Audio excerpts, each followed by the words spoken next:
People ask me all the time, what's happening in manufacturing? And as we've come to a first level trade agreement with China and the US, certainly that's top of mind for many of my clients. They've been experiencing significant tariffs, and they're actually resourcing like mad. So I just got back from Vietnam, where I met a strategy group there, and I looked into the manufacturing situation there. And Vietnam is on fire from a manufacturing point of view. Actually, China is moving sourcing to Vietnam. In addition to that, so are clients. One of my clients proactively moved a lot of their sourcing from China to Vietnam and got ahead of the game. And they're actually saving a few $1,000,000 in 2020 because of that. And they did it for cost reasons.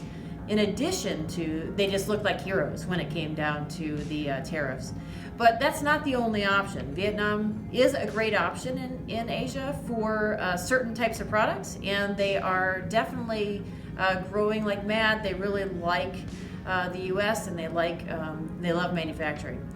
In addition to that, the tariffs are putting people over the edge.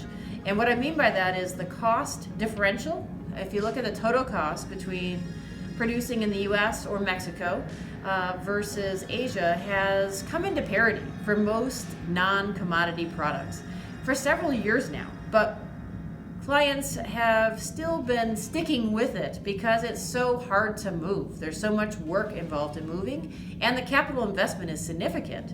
So the tariffs have actually made several of them rethink that equation, and they are starting to bring manufacturing back to the U.S. And to Mexico, near sourcing. They're basically bringing manufacturing closer to their customer base, wherever that customer base is, because it also goes in alignment with quick deliveries and service to customers and providing a superior customer experience.